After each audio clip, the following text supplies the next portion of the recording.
All right, we're live. Are we gonna do this video or are we just going for it right now? Hey, let's just go for it. Okay.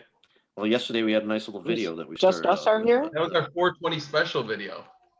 So yeah, Where's yesterday's everybody show. at? Well, more people should be filing on here, I would imagine. But yesterday's show was awesome. It was our kind of a special edition. You know, we're back to our regular time today. Jazz Cabbage Cafe. We're doing the Zoom broadcast. We're on Facebook Live right now, and I think we're gonna add YouTube to the mix here before too long, and have some more prepared little videos to slop in there from time to time and up our game a little bit. So. Looks like there's two Yeah, I don't jabs. want to toot our own All right, horns, all right. but man, People that was the are best show coming we've on ever in. done. Yeah, that was Who's that? that was a fun show. It was void of like much else other than the idea that we need to celebrate and ask other people why they celebrate and then do some celebrating and then more of it. We Rick and I and Darren and Berg were of course all on the show later on at night, and by the end of that thing I could barely keep my eyes open. So I had a blast thing. all day long, though. Hey, so I signed up early. I was like, it was like 11:10 or something. I'm like, it just kept going on. And so yeah, I it was weird. It was great. It was kind of cool. There was a lot of people and it was international. They had people on from Australia and England and all around the state here, and people who are fairly big in the industry in some regards too, that were on there, man, and having a good time with us. And yeah, Darren came on toward the end.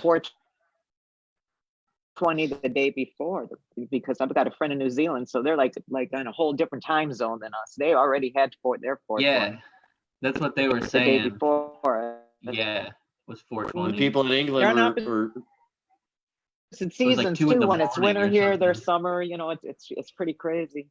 Yeah, We should People in we should England start in were Sweden saying that- next year. it's cool. Start in Sweden next year. Jump on a plane, fly back. You get 2 420s. Ah. So Yeah, the but it's people never from- 420, 2020, and that whole shit. This was a once in a lifer, you know. That's true. We missed that, but it's okay. What I It'll really never be enjoy that. about It'll be all of this, 421. Where is 421? well, Yeah. what I like about all this, I was about to say, you know, Sunday was Bicycle Day, and that's a big psychedelic holiday. And then Monday we had 420. Today is Mushroom Day, and tomorrow is Earth Day. So it's, you know, it's a good week of great celebratory things that all have to do with Earth. I love it. What is Mushroom Day? Mushroom Day, I think they're doing some things online right now. They're showing the Fantastic Fungi movie and the people that are responsible for that.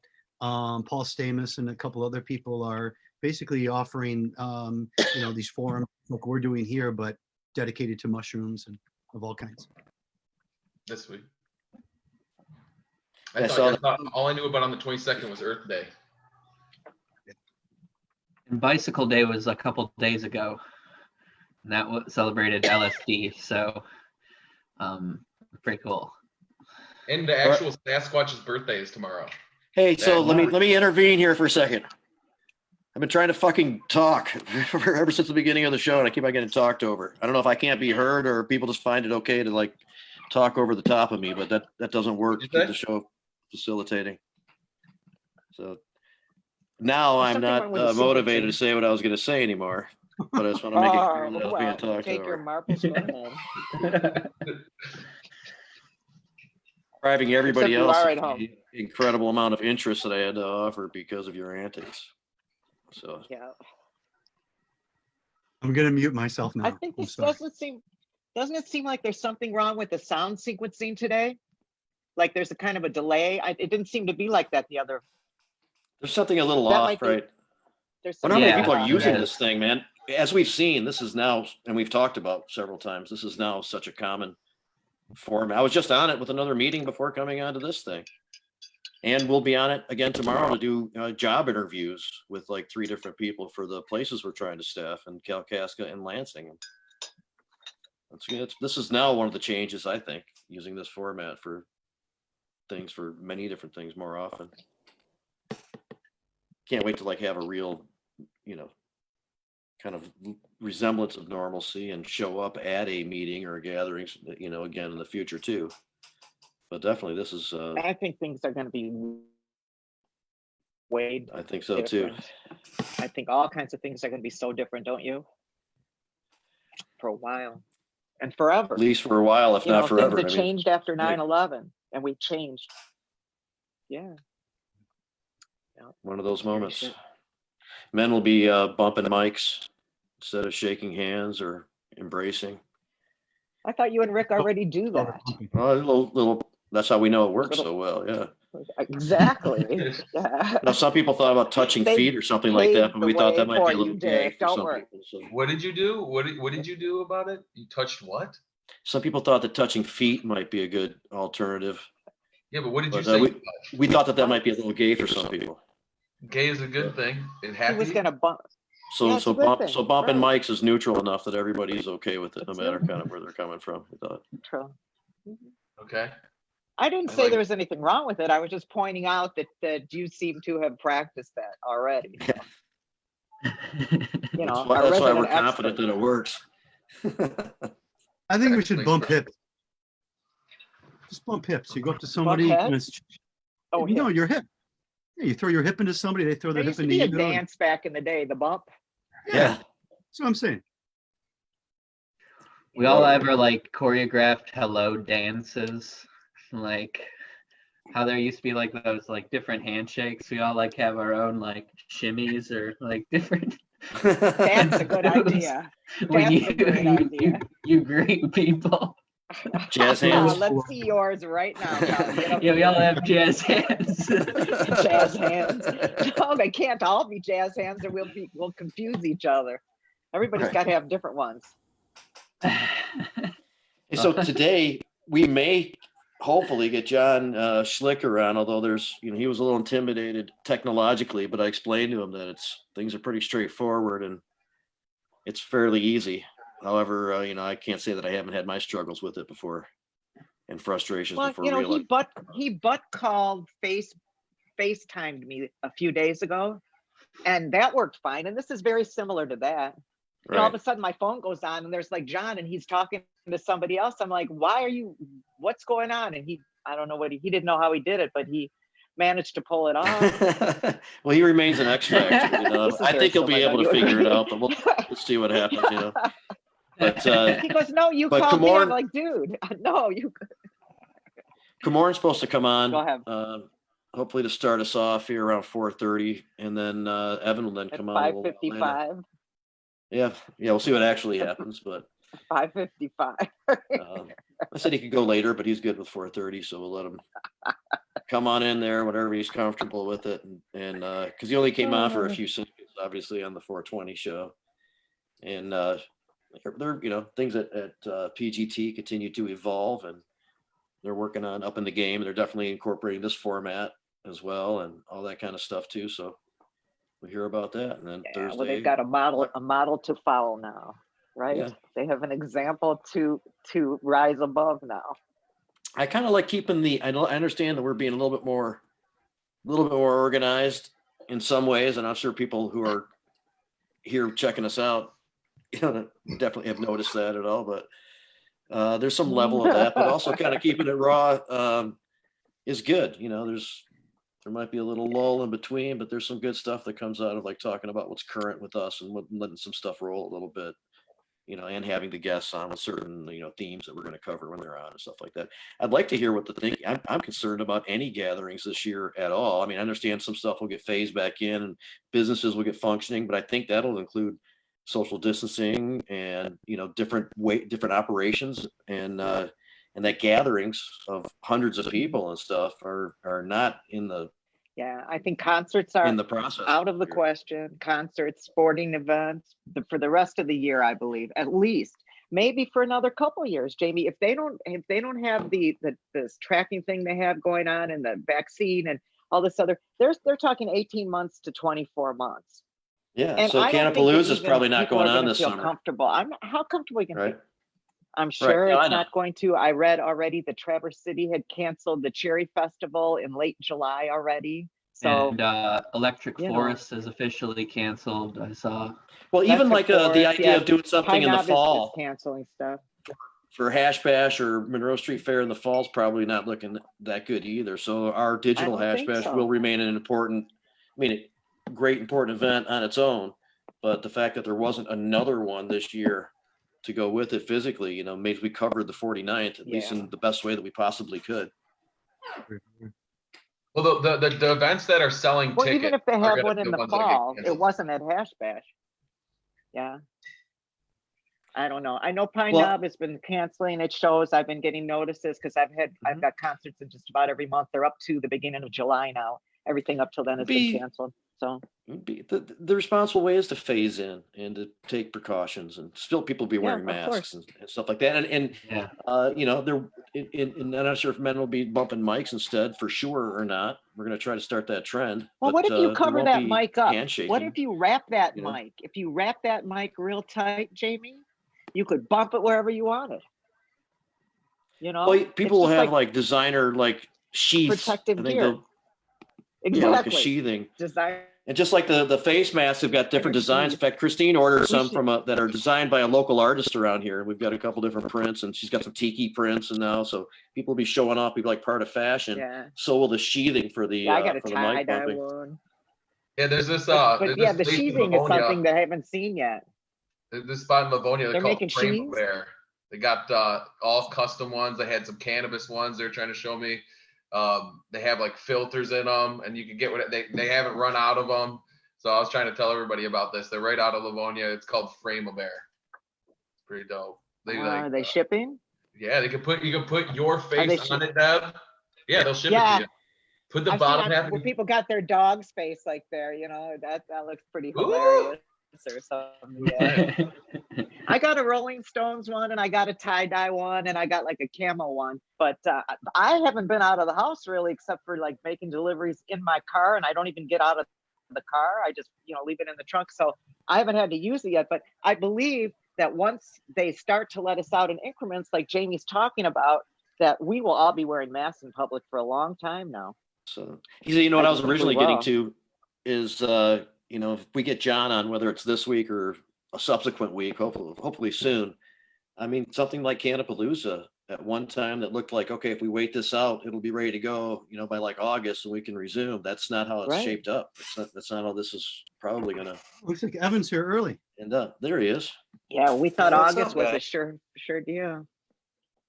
So I'll tell you what, Evan, we'll be a little informal this show after doing some marathons or whatever and having some stuff going on. This is now nice to be more of a relaxed kind of format for today. So you're on earlier, jump in with us. We had you scheduled for a little bit later, but it doesn't really matter that much. Yeah, I We want haven't to even come. gotten. Go ahead, I Evan. just want to come in before 4:20 and smoke a joint with you guys. Hell yeah. Okay. Perfect. I appreciate that, man. Okay, also feel that's- free to we be part of the accept that conversation, but- excuse. That's perfect. Yes. Awesome. So we should be joined by Rick pretty soon. He is trying to get on. He was doing something else leading up to the show. And so he's a little bit late, but he's trying to get on now, I believe. So he'll be on in a minute, but we haven't even gotten to like introducing people yet. Michael should be on a little bit too. So Evan, if you got the time, man, welcome to hang with us for as much of this show I as love you'd it. like to and So participate you- and stuff. Yeah.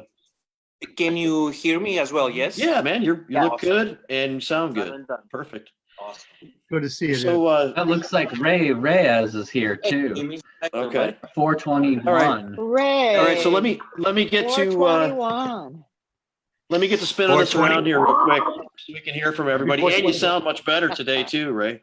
So I'll tell you what, so let me just introduce people and if there was, let's just say if anything of particular note or interest or fun happened for you yesterday, whether on our show or just during the day forever, let people know about it for a couple of seconds. And let's start off with Jim again. Seems Hey, to be the nice bottom of the barrel. Oh, thanks so much. You know, there's only room for improvement, that means. That's all. And, we can get so up to the top Jim of it. Salame, formerly of Home, of course, with Decriminalized Nature, participated in our great show yesterday. Yeah, it was a lot How of did fun it yesterday. yesterday work for you, man? What's going on? I had such a good time yesterday on 420, at 420 as well. It was monumental to be on the program with all our guests. Later on in the night, I just kind of hung out. I made a really nice dinner and relaxed. I took a little hike around the neighborhood, and that's about it. It was a good day. This has been such a great week. I kind of opened up the show talking about Bicycle Day on Sunday, 420 on Monday, and then we had today is Mushroom Day, tomorrow's Earth Day. So it's a great lineup. Awesome, man. Hey, so Ray, let's hear you again, man. Razor Ray Reyes joining us almost near the beginning of the show, at the beginning of yesterday's show. So he's back. I can hear the bong. That sounds good. Bubble bubbles. What's up, everybody? Happy 421. You sound so good, man. Well, you know You've what? done it. I fucking figured it out, man. Started working out the bugs on this thing too, and like, oh shit, Nice. here's a fucking button I didn't press. Yeah. I'll- See? I'll tell you We what, told man, you, Peter Frampton. You sat there. You were more of a spectator than participant in the show, but you were there, man, and your presence was definitely felt. But did you have some kind of a notable experience yesterday? Well, you know what I was thinking to myself is like, man, first of all, it's just awesome to see John Sinclair anywhere, you know, but to see him on the show, you know, with Adam, it was just like, you know, it just started to feel like hanging out in our own little circles, you know. It was nice to see Adam right there with him, hanging out with him there. Yeah. I'm sure that John really appreciates having, some support like that, man. He's been through a lot of stuff lately, and as we all know, what's going on right now doesn't leave us with a lot of options for that kind of stuff. So Well, Adam was really, hope everybody was like you clean, of guys- course. Not as like you guys were during this whole situation that I had to go through. Just like you guys were all there for me. You know, Adam was a huge friend that was there for me too. You know, along with with James. You know, which was great. English James. To see a lot of a lot of old stoner friends that you haven't seen in a while just kind of come out of the woodworks and just be so loving. So Hanging out and enjoying that kind of cannabis holiday together. And we talked about the different reasons why it's a holiday for people, but that was nice. There's one reason right there. This is another thing. Is like, man, I can remember going to Adam's Garden of Eden over at in Ann Arbor. Just him and I and James just smoking, just like obviously some of Michigan's very best fucking shit. Of course. Yeah. So we are coming up on 420, by the way, so people can get ready and do what they need to do. So 419. We will keep this going, but if somebody wants to take advantage of that moment in time, it's not like when we were meeting in the studio where we use it as an example to step out. You can just do whatever you need to do when you need to do it on this format, which is kind of nice. But it is 420, and so I'll tell you what, man, Ray, let's at some point here during this broadcast, let's talk a little bit more about some stuff and what's going on with you, because you haven't been able to get in on stuff lately, but you've been here hanging out. So in this more relaxed format today, we can do that. I feel like that guy that shows up at an orgy and he's just gonna have to hang out by the side, play the side. So, like, yeah, I can see you being that dude for sure. Yeah. Like, I'm like, he's the dude that didn't show up. He's totally that dude. Hey, so Colin was also on Medical Mondays later on in the night too, and did the marathon with us. Although he was looking a lot more fresh than me by the time he signed off. But Colin's with us, of course, without much responsibility other than just participating. That'll hopefully change in the future. There's a lot of technical difficulties they were having last night, and I was not responsible for it on that show. Awesome. But did they blame you anyway? Which is a good show. What was that? Because we would have blamed you anyway. You know, we I would know. have blamed your ass anyway, even if it wasn't your fault. So. But it was pretty cool, I got to it felt like old times where you're sitting around and smoking with, people you knew, or there was a lot of people I didn't know on that show. And it was just kind of cool because, you meet a lot of different people in the circle. And that's what it kind of felt like to me on 420. So. Darren joined us at the end of that broadcast too. It was nice for to McCarty to kick on in. It's always good to have him hanging around. Oh, he was at the beginning, wasn't he? No, he came on way. He came on way past the point that it was supposed to have been off the air, but he got on and People and just hung like out 11 for an o'clock. extra half-hour. Talking about last night, I thought you meant on 10 our show because they're not on early. No, he came on right. He was perfect for our. He came right on when he said he was going to for our show. Hey, so Deb, likewise. What did you have? Yeah, a I mean, the particular... same thing, like hanging out with everybody. Obviously, Darren is always hilarious, but for me, the highlight I had to have been Joel Zamaya. I've been a fan of his forever, and I'm a Facebook friend of his, and he doesn't have like thousands like you would think. He's like Darren. He's only got a very small amount. Darren's only got a small amount, and I've been Facebook, but I don't really know him. And to sit there and talk to him was really, really cool. I mean, I'm still fangirling about it. I thought it was really awesome. And then the thought of Adam bringing him over here for dinner, now I'm freaking out. So I personally had some. And besides that, what?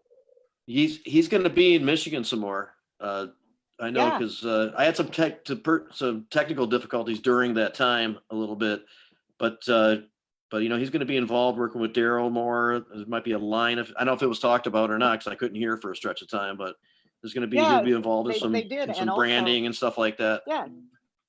Yeah. So you'll have a chance to yeah. No, I mean, Adam says, okay, can you cook? And I'm like, yeah. And he says, all right, well, I'm bringing him over for dinner. And Joel's like, yeah, cool. So. Oh, there you go. Okay, good. Perfect. That's awesome. I'm going to make sure happens. Yeah. Well, that's a good notable thing then, man, for yeah, sure. So, I mean, that was really cool and exciting to me. And also each time we do the show in this platform, we get better at it. And I really think that show was our best. I mean, we didn't have any. I'm hearing Jamie say you were having some issues, but the rest you couldn't tell it from the show, and the rest of us, were bantering. The timing worked out, which is always the hard thing, right? The people came on around the time when they were supposed to, and left when they were supposed to. Yeah. So but that show required it. Today, Evan, if you're overhearing, that does not apply to you. Today is a lot more lax, and we want you to be around here and hanging out with us. Right? Well, this was different because we had a bunch of people. We needed to move through it in a timely manner, and everybody's interesting enough to talk to for a long time. So it wasn't going to ever be that easy, but everyone cooperated. They knew what was going on. Yeah. So hey, one thing I thought was what I thought was great about the broadcast.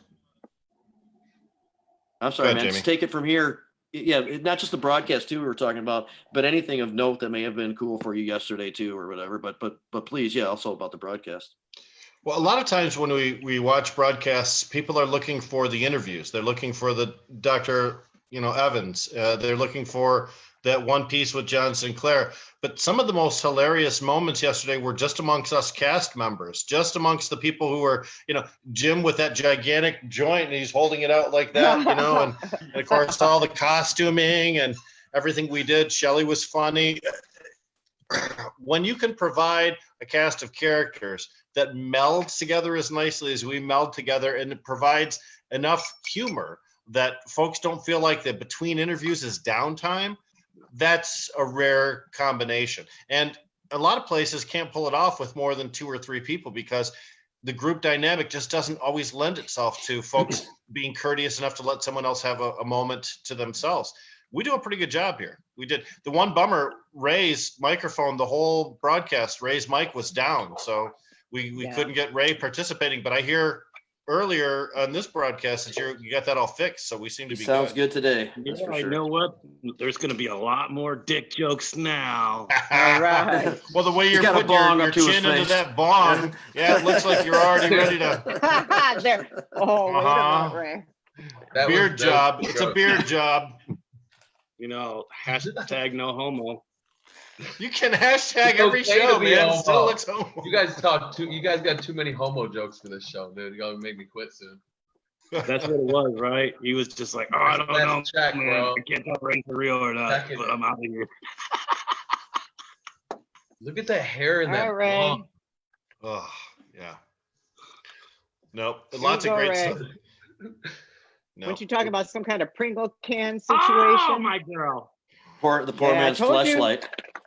Hey, did we give any praise and love to Laith Al-Sadi for winning Guitarist of the Year from the Detroit Music Awards? He won Best Blues Guitarist, for Detroit Music Awards. Yeah, which is a great one because we have there's a lot of talent in Michigan. There's a lot of talent around Detroit, especially the blues and jazz, and to be recognized in that area, is special. And he is that good, so. Well, and It's appropriate. that's an award that originates from your peers, right? Ray, you know more about it than I do, but that's the musicians saying who they think is the best, not just some crazy reviewers, right? Right. It's a certain organization that runs the group that puts on Yeah. the award. You've been recognized, or Harm's Way, or Motown Rage has been recognized or nominated in some way for that in the past, hasn't it? Yeah, we've been recognized here and there throughout the years. I don't I know. kind of remember some of those. I've been to a couple with you. Yeah, over the years. I smoked a lot of weed through all of that. So one of the benefits of smoking a lot of weed is that you don't pay attention. That's good. All right, what were you saying? What was that? Wow. So, Dr. Evan, we had Gus Rosania on the Hash Bash show. He mentioned you. He mentioned some of the things that's been going on through the university. And I mean, U of M really is leading the way here in the state for Yep. being a thought leader in both the science and the medicine involved in the cannabis industry. Yeah, it's first of all, thanks for having this on. This is fantastic, and keeping some sanity during these crazy times. So I appreciate it, and still being able to communicate and being a community of friends is really nice, and I'm very happy to be part of the group for today. As far as what the university is doing, I mean, again, I'm sure you guys have talked about this before. I'm sure it's about the scheduling, and the university can't really do any really legitimate research. The issue is that, as you guys know, more and more people are using cannabis. So the conversation in the university and into the physicians' offices is going on about cannabis. So it's inevitable, and more focus is happening in this amazing medicinal plant that we have. And so it's a big push now. We just have to legislatively do the correct thing and all of that jazz. Well, I know that go ahead, Jamie, you got it. Yeah, so Michael might be coming on any minute. If that's the case, we'll break to that. But since you're hanging out with us for a while, Evan, so we can get to everything at any point. Also, while you're dressing and while you're taking a turn here, if you also have anything notable that took place yesterday for you, let us know about that. Yeah, too. sure. It's just the fact that it was 4:20 and we still had the opportunity to light the joint and enjoy the day and the festivities. I got a little bit of last day. Even though Governor Whitmer took all your rights away, you could still do that. Well, it's all. I mean, it's relative, I mean, I still had the opportunity, like I said, to smoke. I talked to Jim a little bit after the show, so it was still, it's all good. It's all perspective. That's cool. So go ahead, Rick. I'm sorry, man. Keep it flowing. I got a couple things I'd like to talk to you about too, and hey, why not? So Rick was about ready to ask you something in a minute before I jumped in. No problem, Jamie, and I'm glad you mentioned that about Michael, because I wasn't aware that he was going to come on this early, so that's good news. The University of Michigan, and all universities, may be hampered in a certain way by Schedule 1, but there are other areas of science that are not dependent upon Schedule 1 status. For example, the finances of the cannabis industry, projections for the cannabis industry, and what we've seen the University of Michigan do, not just from a medical and from a scientific perspective, but also from an intellectual perspective. We're looking at, they're the institute that's projecting out sales figures, projecting out employment numbers for the field. There's lots of ways in which the university is taking part in what's shaping up to be Michigan's revitalization industry, really. For sure. No, and it's exciting, and we need that, people are smart enough to understand that we need, science to move forward and good data, and then all of a sudden you're successful. So we need that, and people understand that. Well, I can't tell you Don't how you many need times I've been baseless in conspiracy the theories? I'm sorry. I was just making a little jab. You said we need data and science, and I said, don't you mean that we need baseless conspiracy theories to work off of? Yeah, well, again, it's all relative. It's always it's good to be skeptic, but to a certain extent.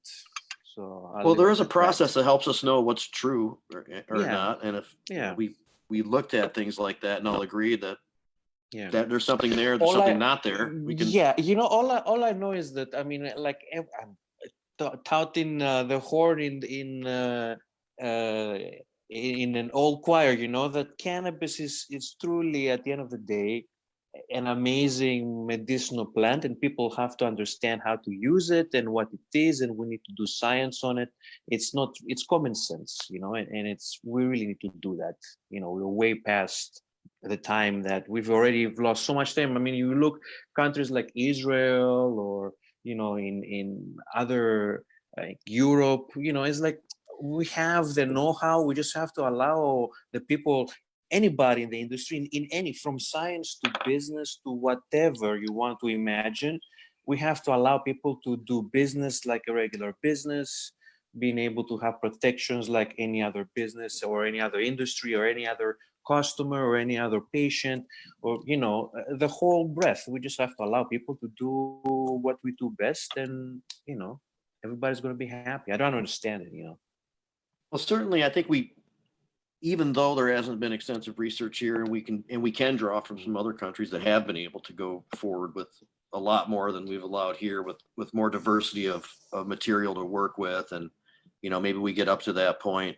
But we do have thousands of years of human use and have learned quite a bit, and but the ability to find out even more and make conclusive in how cannabis works with so many different things so well, needs to go forward and make that transparent and real. And this is, for people. And it's very exciting, One of the things we've always said is that there's been a lot of progress that take place in the knowledge about cannabis that takes place outside of the scientific arena. I mean, we may call them anecdotal stories, but most of the medical marijuana programs built in the states across the USA were built on non-scientific beliefs that things like glaucoma and some of the other things work. We've got a common understanding of what cannabis does and does not do. We've got a long history of whether it kills people, whether it doesn't, whether it contributes to automobile accidents, whether it doesn't. So some of those things we can observe from cannabis in the way it interacts with the human beings without a scientific justification, though. When it's thousands of years, that's got to have a lot more value than if we just noticed it with a few people here, or something like that. Yeah. So, one thing that you and I have talked about a couple of times, Evan, is the way that we title cannabis sometimes and put a lot of weight on certain descriptions like sativa, indica, maybe the THC percentage or something like that. So, there's a new thing that was recently discovered, THCP, CBDP. And which has at least the THC version has got a psychoactive effect, but it's never looked for because it was just discovered. Sure. So that could be one of the reasons why the THC number doesn't really mean as much. But the other reason that we think is that everything working synergistically, sometimes depending on what that network is comprised of, you just need to have some THC available because the other things will direct it to the to the sites where it's going to be taken into the system, and it doesn't necessarily have to be in a particular amount to be less or more high, but or so goes some of the thought. I mean, what's your latest on things like that? Yeah, I think that I mean, it's a very complicated question, because again of the biology that it's but we do know a few things, and being able to realize that cannabis is again produces 100 over that we know of, and again, like you're saying, new compounds and how they interact with the brain and each individual's endocannabinoid system creates variability to be by itself, let alone now you're talking about people, the initial question of sativa and indica, there's so much we try to explain certain types of characteristics that we get from this powerful medicinal plant. And one way to do that is by saying, okay, it looks like this. I get these types of experience. Loose, not very bushy, big leaves, let's call this indica, and so on and so forth. But now we can really look at, the chemovar, the actual chemical composition of these strains. And I know we're going to find, we know that each strain, even though it's the same species, the way I explain it is, canines, dogs, you have, a little Chihuahua or a big Great Dane. At the end of the day, those two animals, even though they look very different, it's the same species. They can interbreed, and you can create huge variabilities. So, so you take that idea now and I'm not 100% sure about the genetics, but maybe multiply it, but I'm not 100% sure. But again, huge variability in the cannabis plant, and all of a sudden you have a huge number of chemical kind of combinations that you can have that it can interact with your brain. So now people have to understand, though, that it's really, like you were saying, it's a synergy, it's the whole plant. It's not only the cannabinoids that give you effects, but also terpenes interact with our biological systems, and flavonoids and all sorts of other compounds. So it's exciting. We have to know about it. We understand it works because, like we know, people have used it for millennia. And even in the United States, until the 20s and 30s, it was still in the American pharmacopoeia. People were using cannabis for all sorts of problems, because in a lot of ways it's very effective. We just now have the tools and the understanding and the the statistics and everything else that we need to really be very effective in understanding even more and benefit even more all of us. So it's really exciting to be able to talk about these things. Working around the Schedule 1 status has always been a challenge in the United States for research. You mentioned Israel, Dr. Raphael Mechoulam, obviously a pioneer there. Where else do you see, on an international scale, where else do you see leading research coming from? We've seen New Zealand and Australia produce studies. We've seen England with studies too. Yeah, for sure. And that's the point. People now, and this is what's for me, and what's talking about blues earlier in the podcast about, and how, in my opinion, America is really affecting the world. We're losing that effect, meaning, like, as far as culture and what do we give out there, and who's on the cutting edge of fashion and music and and I think United States, and we have the know-how, we have the infrastructure. We have to just allow ourselves to really be effective in our, to do what we know, what we can do, and do the research, and we'll be ahead of everybody. I really believe that. So it's exciting that people are getting in every continent almost. You have people and communities of people and countries and groups like ours, understanding that this is something that is important, and let's look into it. And more people understand it now. And because of technology, these ideas can spread really fast, and people understand, hey, I think about the same thing. I have it. I grow outside, even though I was born in the United States, I was raised in Greece, and everywhere in that area. These are plants that people have grown for thousands of years, and they use it for a reason. And people now understand community through the internet and understanding these ideas. And we're coming together, and more, focus is coming on this medicinal plant, and more countries are doing really legitimate research and understand and moving these ideas forward. And, we just have to catch up a little bit, but we will. I don't think there is a problem. We just have to, again, think logically and change the status, allow people to do their work. We'll be fine. I'm very optimistic. I'm most of the time I'm a glass half full kind of guy. You can always find, if there's an issue or in front of us, there must be a solution. Let's get a joint around us, and we'll find 1,000 solutions. Get a So I joint see it. around us and find the solution. I love Yeah, that. man. That's nice. Jamie, you're on mute.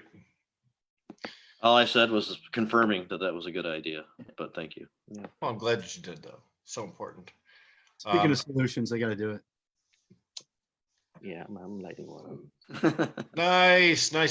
Jim now climbing in bed with John and Yoko. That's very Yeah. nice. It's a good way to relax too. Yeah, So Right. wonderful here. peaceful.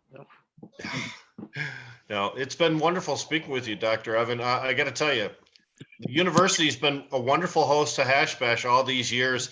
As a member of the university, is there a lot of pushback when it comes to Hash Bash? Do you see faculty and administration, regretting their commitment to this, or is it really just so normal that no one pays any attention anymore? I think it's I'm sure there's part of a little bit of both. I think though it's been such an institution almost for so long, and it's still at Spirit is a demonstration, at the beginning at the very least, so I think it's at the end of the day we should continue to do it, in my opinion. It's still community. You still bring in a part of from your students to your employees to your community around the university, to the countryside. People use cannabis. It's good to have, even for once a year, to realize that, hey, this is us. The university is Ann Arbor, and Ann Arbor is, in my opinion, this is very. Yeah, it can't be that sensational anymore. I mean, this doesn't go on as much as it needs to, but people aren't being as flipped out about it as. No. Hey, so we have been joined by Michael Comorn, and if you don't mind, let's check in with him for a minute, and then Evan, we got a lot to talk about still. So since you're hanging out with us, man, as part of the crew, then we'll get back on that. That's right. The attorney I Michael love the Comorn. dragon. The dragon background is classic, K-Man. We have the trying to come up with some background since the last one I was the host of the great Planet Green Trees and attorney Michael Comorn joins us. He had like a couple seconds with us on the special 420 show yesterday, so we definitely want to expand on that a little bit now and see what's going on with that. And you know what? One thing we didn't get to, and I wanted to a little bit, if the timing would have been a little bit right yesterday, Michael, is because we had John Sinclair on, and to find out about the case. Has a new case been filed? Is the old case still viable, or what's the status with that? I heard a couple different things. The case is in the Court of Appeals, and we're awaiting a court date for argument. It's got a little bit of we originally filed in the Court of Claims and dismissed for not having standing. That's always been one of the issues on some of these cases when you're suing the government, that there's an immediate harm. It's not just some person that could be harmed. It's a common way that courts get around needing to address, hi Debra, needing to address these issues. And that's what they did. But this the Court of Appeals now taking the issue. And I think it's become even more absurd. If there was ever the argument, the position initially that cannabis is not Schedule 1, you could go all the way back to the MMMA and its proclamations, first couple paragraphs regarding this laws are, states that marijuana is a medicine, cures pain, National Institute of Science testing. Yes. Yeah. All right, let's see, Nate. Michael, like everybody, of course, is hanging out at home. The dragon speaks, and it's the voice of a young child. And as we know, since then, we've all experienced several, people that have benefited from the medical use of medical cannabis. And then, of course, the state of Michigan implemented a tax and regulate administrative model where they're making tax dollars from a substance that they are giving licenses to people that meet a certain criteria, have a certain amount of money in the bank, have a certain amount of capital available. Lucy has it, I believe. Lucy. And And it's that which is the requirement. That's not a controlled substance. That's not a controlled system. You know, the controlled system involves doctors, pharmacies, specific distribution of, pharmaceutical medications. The way that the state set it up is the opposite of that. Then, of course, we legalized marijuana. Marijuana, when it became legal, it can't be a Schedule 1 and be legal. It can't be a Schedule 2 and be legal. It cannot, these things can't exist in the world. But that's where we didn't even have the legalization argument as part of our theory, but these are the things that have changed since we filed the original lawsuit. And now, since then, the fact that they, to prevent a state of emergency, they were allowing caregivers to sell directly into the regulated market was one thing, but most significantly today as we stand here, and it's really quite a remarkable historical fact that as we sit here and, as I joked the other day, there's so many episodes of Planet Green Juice where we're all bitching about how terrible cannabis patients and caregivers are being treated. I mean, we documented week after week after week for, hundreds of weeks. The catalog is huge. And now as we sit here today, cannabis is an essential business. How do these things exist in the same world? Because we're badass, that's why. That's right. Oh. Oops, I shouldn't have said badass. The kids are in the house. Said it twice now, Rick. What did I say twice? Badass? Did I say that? Oh, that's bad. It's upstairs. I thought you said badass. Yes, it was a bad flask. I was referring to Tim Beck. Bad flask. That's totally bad flask. So, no. I think it's great. Well, we'll hear the end of what the status is on this case from Michael Bush. So the status of it is that There you go. There's Nate. Still Court of Appeals. Court of Appeals awaiting decision, right? no, waiting for an oral Court argument. of Claims. Or We got dismissed. We dismissed out of the Court of Claims, and we appealed to the Court of Appeals. There you go.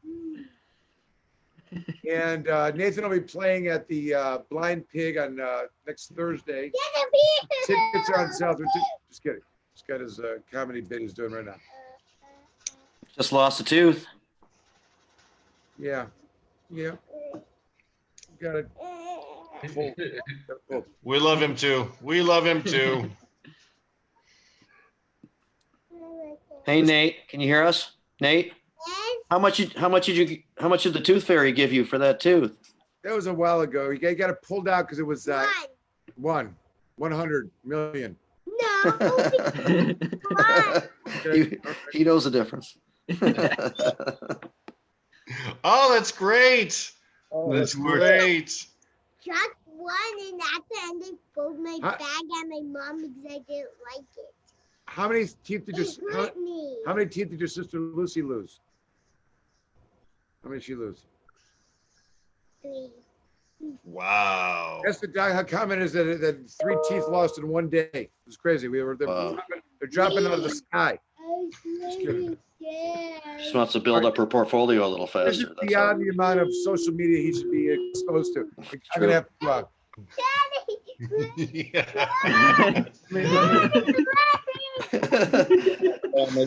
started My kids liking are a in little their bit too much, 20s.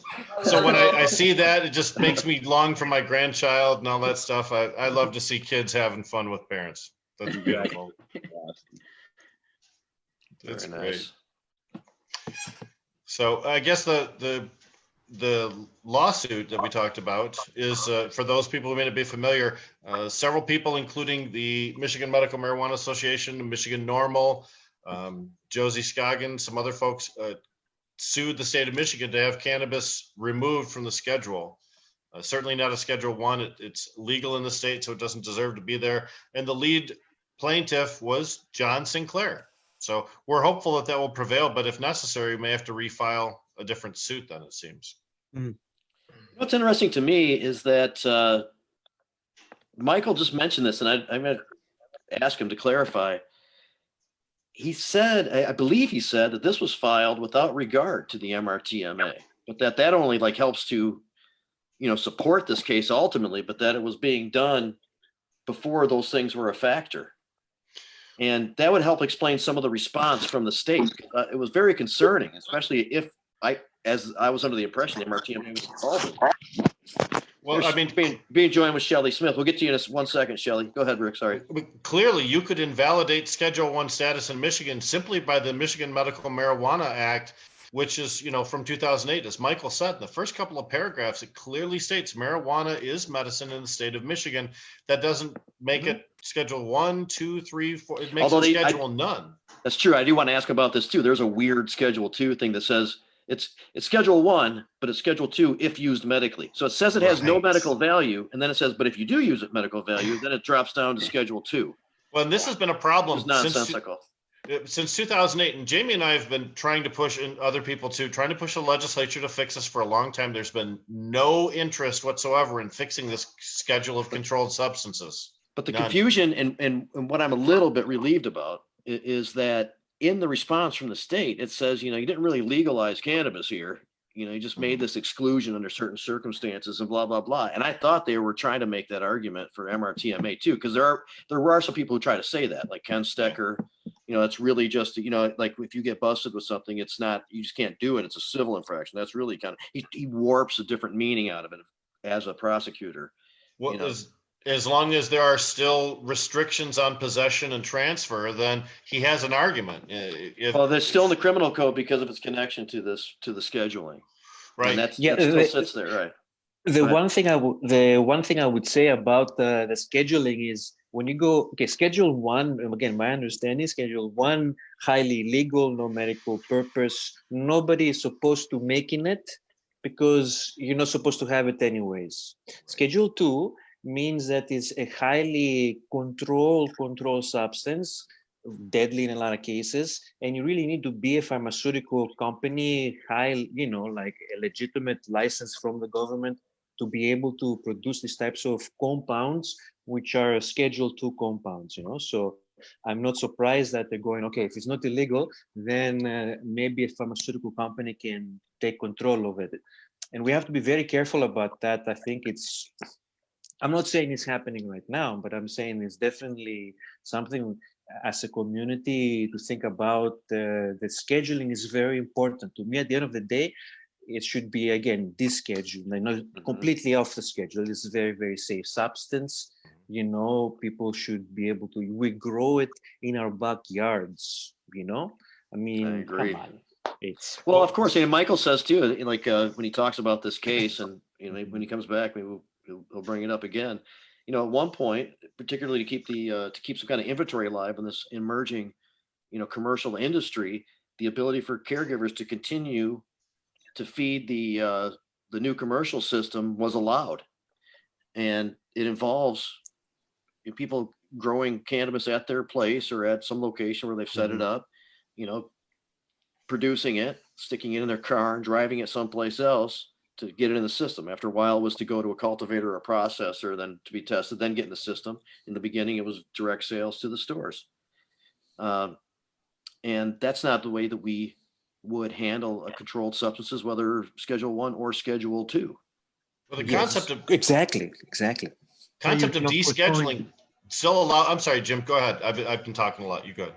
I'm sorry. I was going to say it's how you handle plutonium, but when you look at the federal hypocrisy and policy when it comes to the Schedule 1 status, it really matches up. The hypocrisy comes with a patent the U.S. government has, patent 6630507, that basically says it does have medicinal value. The neuroprotectant, yeah. Yeah, it says a neuroprotectant. And then you look at the state of Michigan with our medical laws and our scheduling definitely needs to be looked at.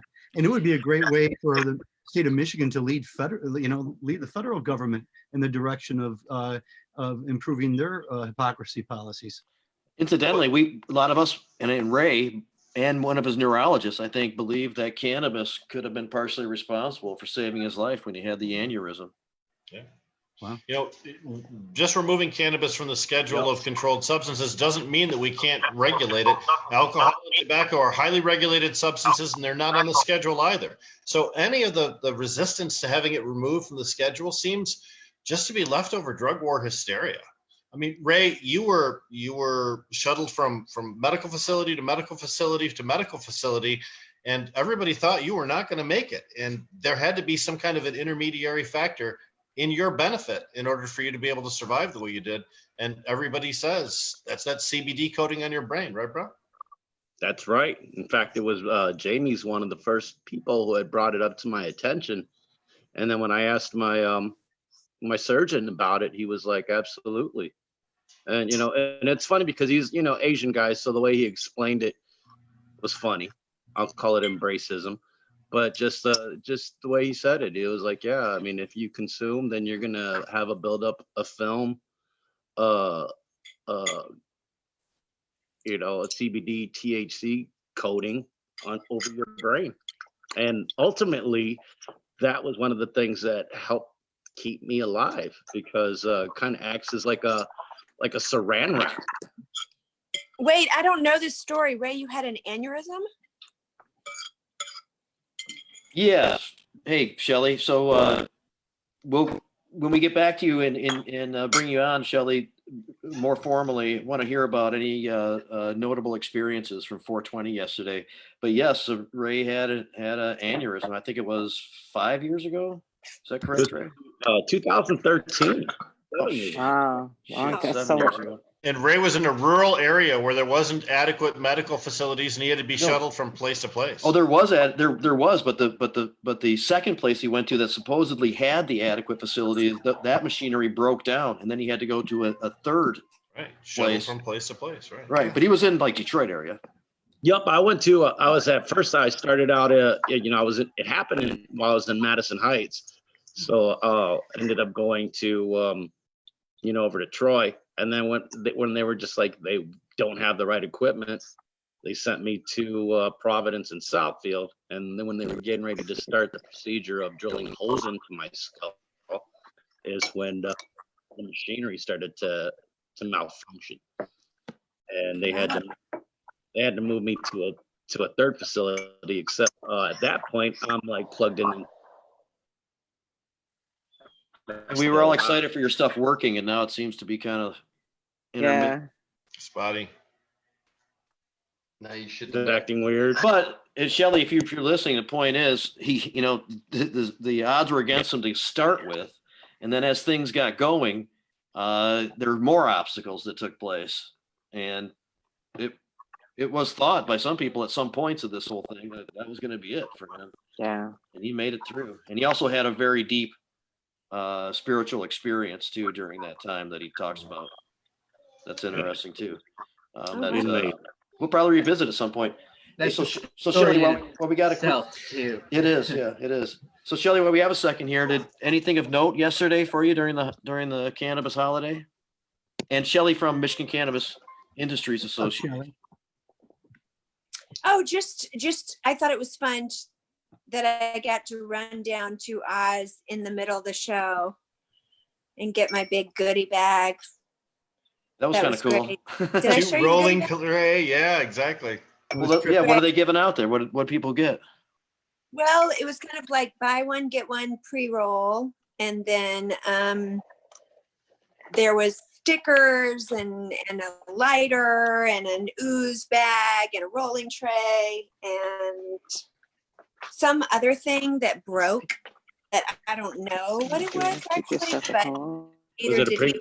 Anyway, it was fun. And then I wrote a lot yesterday. So that was a really fun 420 was I wrote about 1,700 words, and that was a goal. Nice. And yeah, been trying to write every day. So it was pretty wonderful. Hours. Excellent. Looks like we may have lost Michael. I don't know if he'll try to come back on or not. He might have. Dr. Evan, you were going to comment when we were talking about the CBD coating on the brain. Yeah, I was wanted actually to jump in there. Yeah. Exactly. I was actually going to ask Evan about that. If there's I'm sure the way that we describe it, where it coats the brain, is not the most scientific. Very simplistic and not medical, I'm not right? 100. Yeah, I'm not 100% about because again, I don't want to really talk about a specific case because there's so details that is so important to know in order to understand the whole idea. But what I would like to say is that the that number that James gave out, which is the government's, hold on CBD, is specifically on neuroprotection, and this is what your story expresses the ability to use cannabis long term, and potentially can help in not only acute issues like a stroke, but long term as well, like we see it in Alzheimer's, in just overall health. So I'm not surprised that somebody that is a chronic, again, when you say chronic, you have to be very careful with that, how that sounds, and how the He definition smokes of tons of it. pot all day long, every But day. somebody that is You wanna using call it that. basically cannabis, and It's how chronic. people can potentially use it is like a vitamin, especially CBD, which is non-psychoactive, and potentially,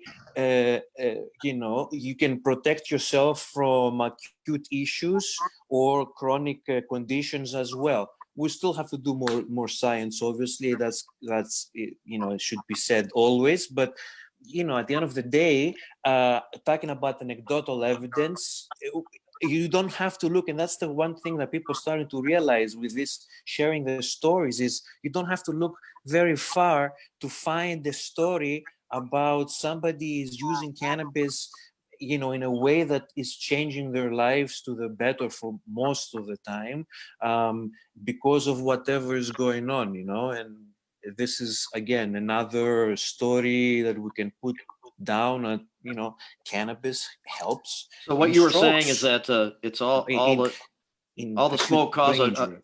cause a coating of resin around his neurons and then protected it from I'm harm. not sure. I'm not sure. I'm not sure about that. That might be a little specific to get at this particular point.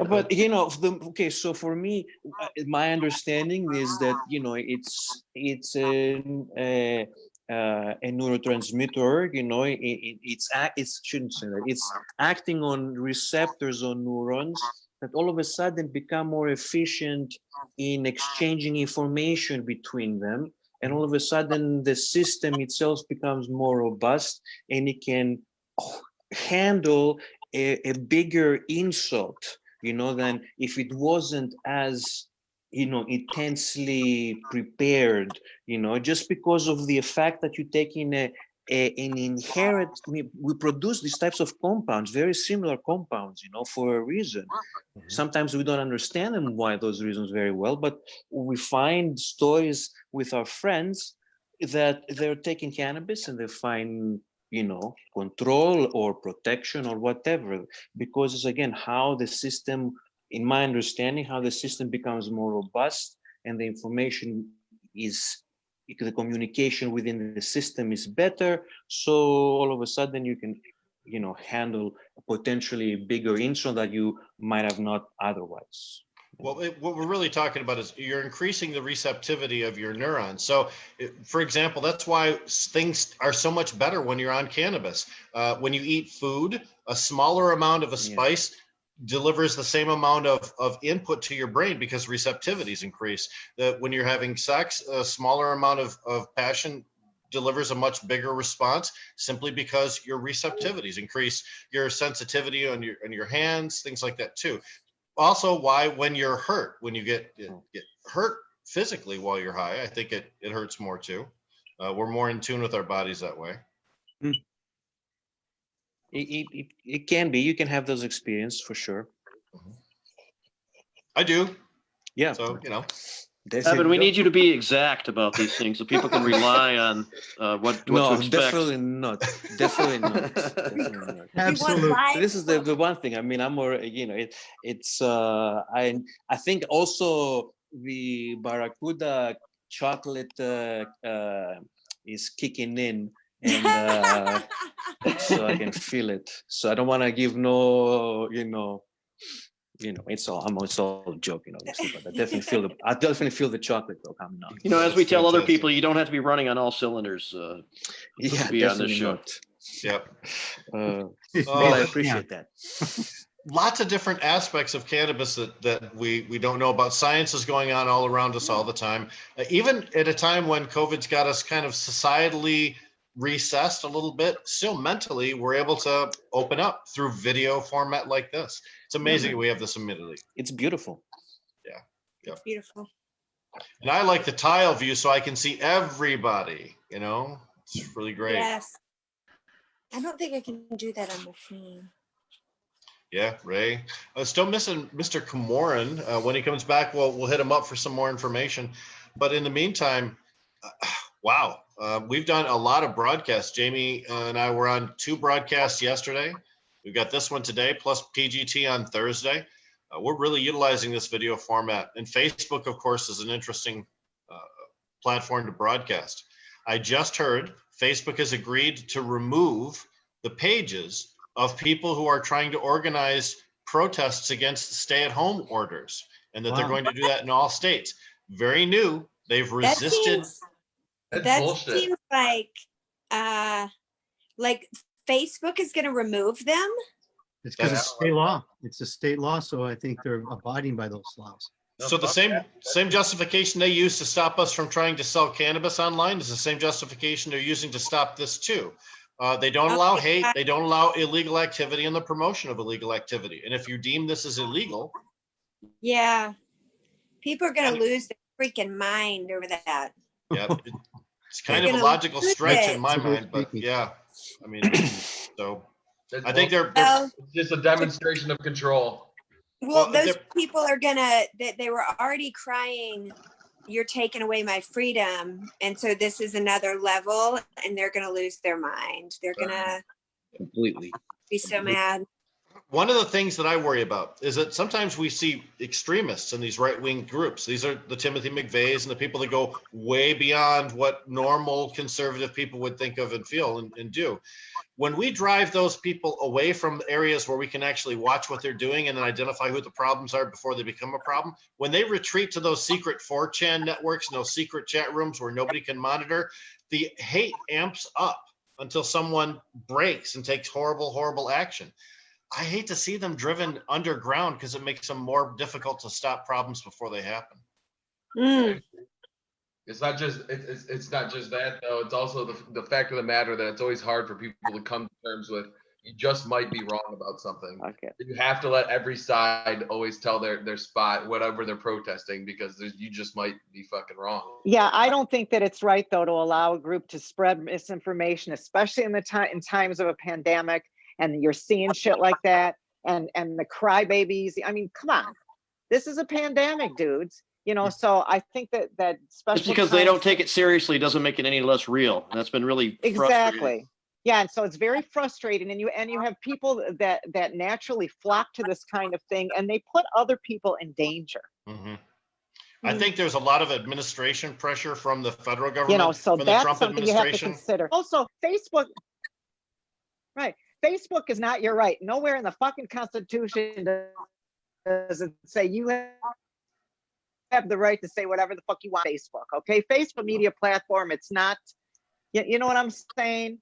Right. So people think, I think a lot of, you know, I used to work for TSA, and people would come through checkpoints with a lot of attitude. I have a right to fly. You don't have a right to fly. Okay, that's a privilege. Okay, spouting off on Facebook is probably a privilege too. I don't know, but I know that this is a pandemic.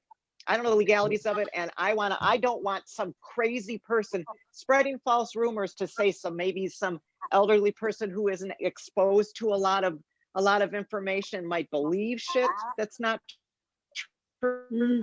You know, all kinds of things happen. Children read shit like that, you know.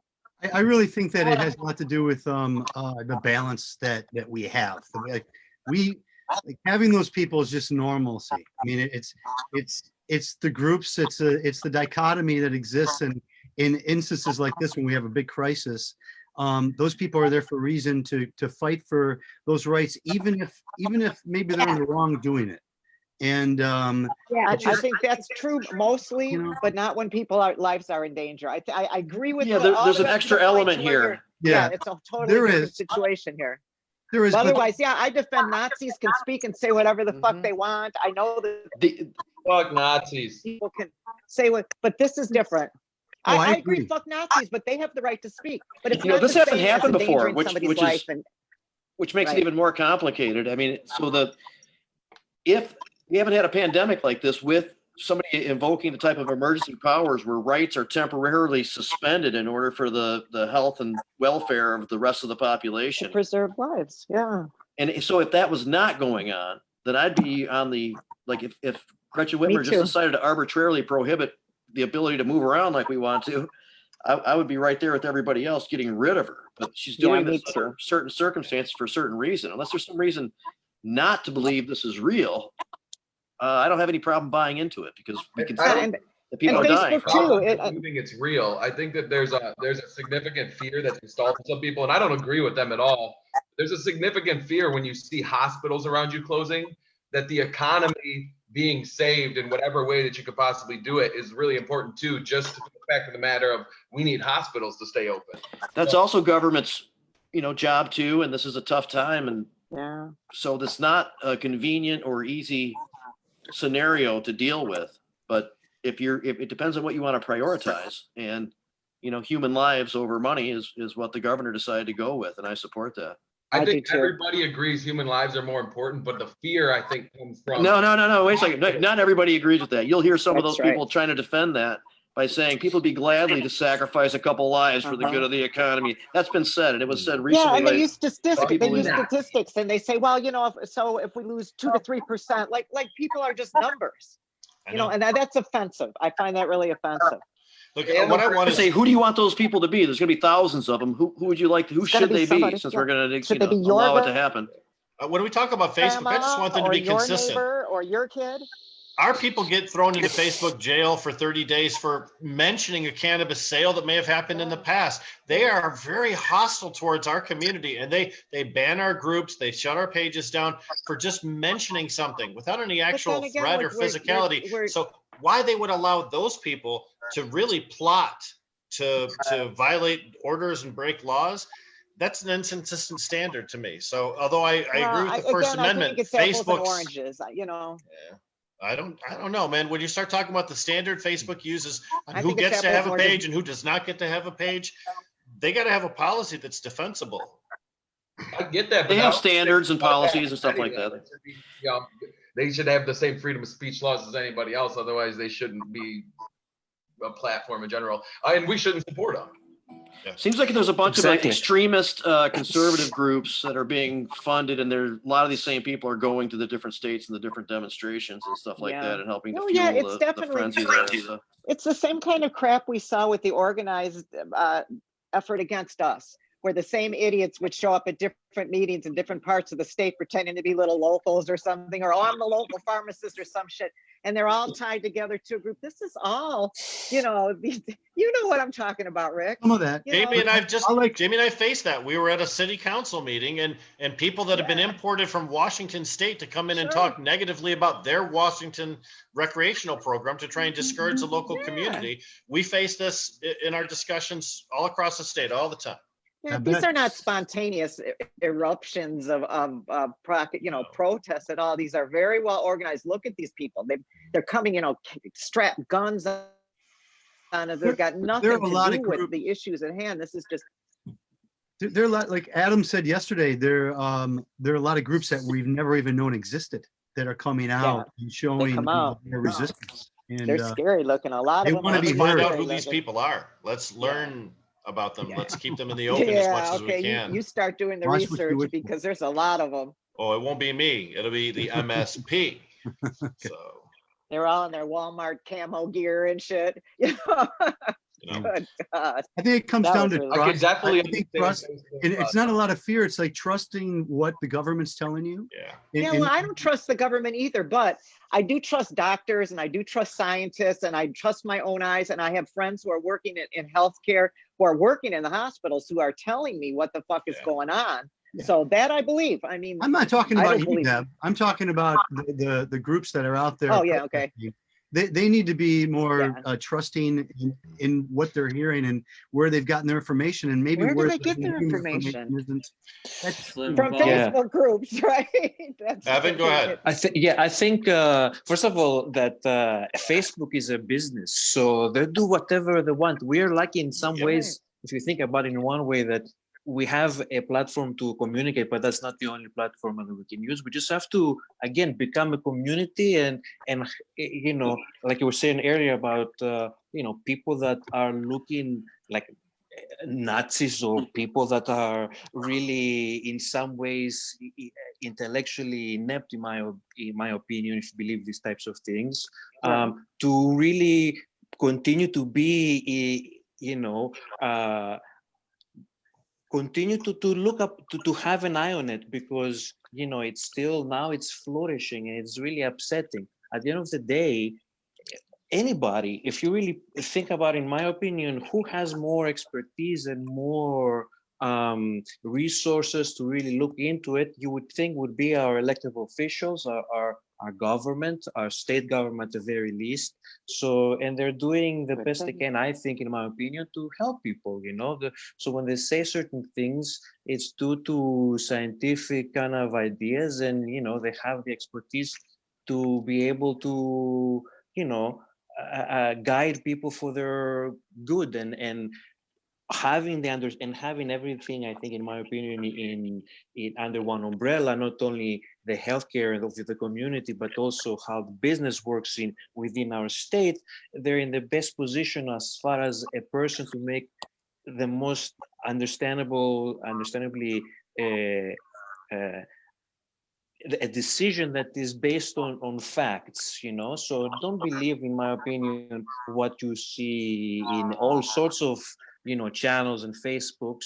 Look what our elected officials are in our state, at least, are telling us, and what the science is telling us, and we'll be fine. Again, it's really upsetting to see that people break under pressure, unfortunately, but that's why you need cannabis.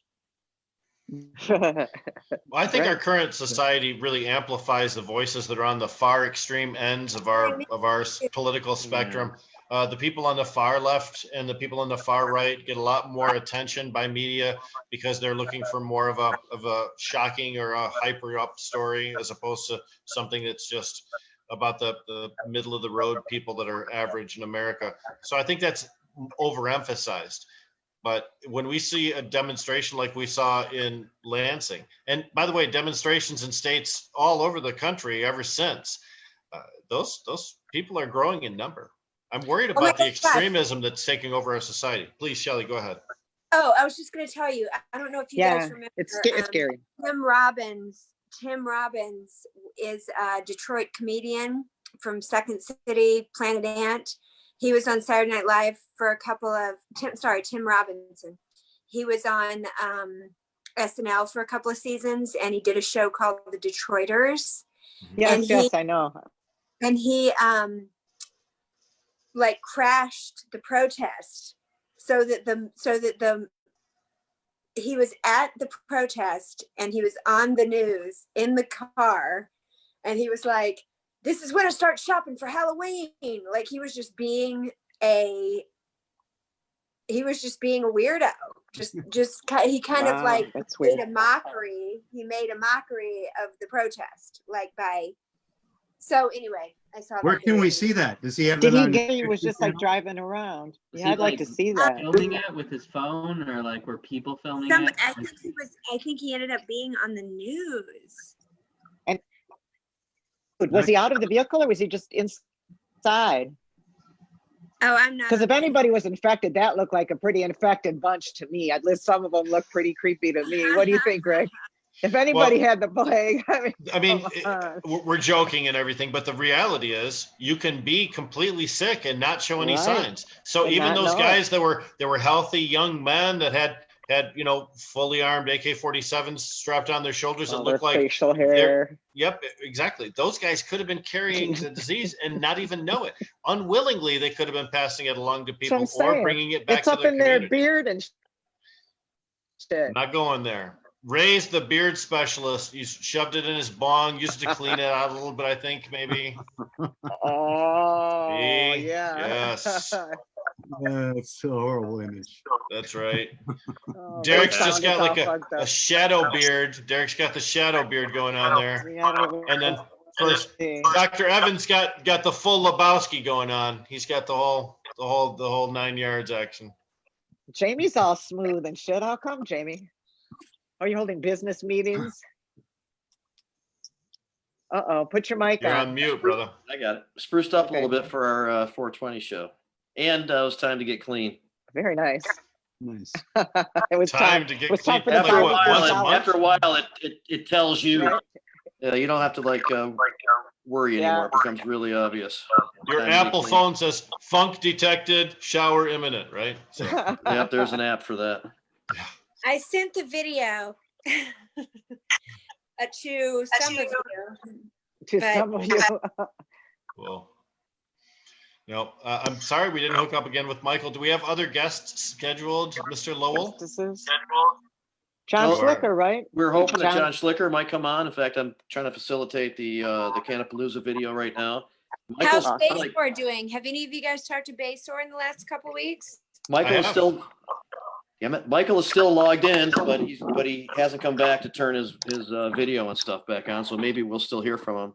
Yep. Ryan is doing very well. Ryan Basor, he's struggling with product supply issues, as you might imagine, which has delayed the launch of his redemption line. But he's in great spirits and he's in good health. Oh, good. Oh, good. It's good. Good. Get to hear. him on here one day. Yep, we need to get Base on here one day. He's It been is- on. He has been on, and he will be on again. And in fact, Redemption may be one of our consistent sponsors in the future, because I've talked to him about that, along with a few others. Yep. We'll see how that all works out. As we know, the international shipping lines are all messed up. So when you have basic packaging or basic materials that go into creating packaging that are not being shipped from overseas into the United States, it delays everything. When you go to the grocery store, certain things aren't there. When you look at your mail, you notice that there's no more junk mail. There's no more advertisements. It's because people can't get the necessary production Thank God. equipment. I You know. can't get sewing supplies, that's for sure. I'm That's getting Thousands of trees said, "Thanks for not killing me this week." Woo! I'm getting just as much junk mail as before myself. Are you really? Yes. I am too, Mine's but just gone not way every day. down. And everything. But they're just coming every day with a big wad of mine, but it's still there. Evan, No. it's so good to see your face. I gotta observe Nice to this. see your face. Let me share this with I'm you. just looking at trying to find my battery is really low, so Yeah. When you look at the people and the backgrounds that they have, it tells you a lot about their character. For example, Colin MacDougall, the ultimate activist. Look behind him; he's got all these activist posters and everything. Dr. Evan naturally has a chemical I don't know if I'm formula the up there with the ultimate Rasta flag. activist, but Yesterday, whatever. you are. Yesterday, Jeff Irwin had a picture of the Straits of Mackinac and then line 5 on it. That was very illustrative. Shelly has a very nice floral design behind her, very artistic to reflect her personality and character. Right. So I'm just noticing. You're not gonna give a shout out to Chloe and Leonardo's fine artwork here. I couldn't really tell what that was. I thought it was just covering up some holes, man. I know what it's like to have kids, you know. Wow. I wonder what kind of underwear Derek's wearing. Well, we just saw it, so Really? This will be Star Wars underwear. cool. Is that Rebellion or is that Imperial? Oh, More importantly, quality control. Enough room for the R2D2. is that May 4th is coming. quality control? Sounds like you work with koala bears. That would be cool. You do work with koala bears. No, actually, That's this pretty. is a really, really good Michigan cannabis company. I'm gonna be disappointed if there are no koala bears actually in it. They're there. Oh, they're there. Are they? Nice. All right.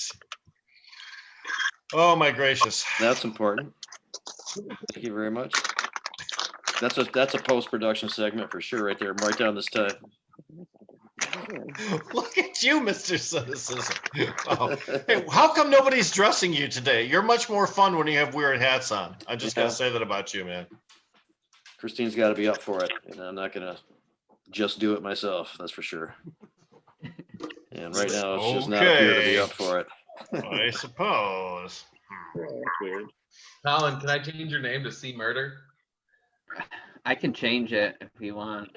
I was gonna change it for you. Go ahead. It was C Murder last night, appropriately. It And was. I think people They- appreciated it. They made me before we went on. They were like, make sure your name is C Murder.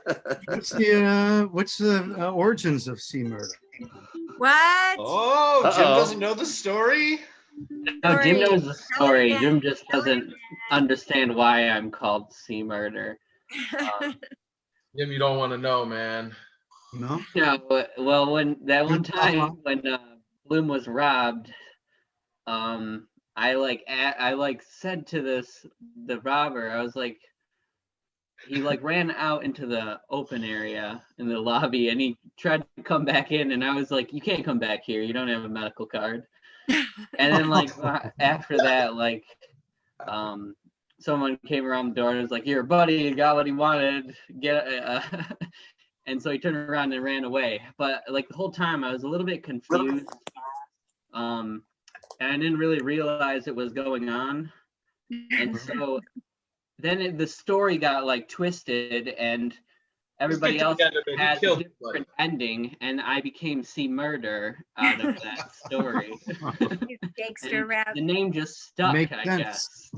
We Threw had yourself Bergen in front Roach. of a bullet. You know, there's a lot of stuff you left out of that story there, Seymour. We had Bergen Roach on our show when we shortly after this happened, and we talked about it. Plus, somebody else from the store was on that day too, and we talked about it a little bit, and they picked up on it. Wow. I thought it was great. Ever since then, Colin's been working on Medical Mondays too.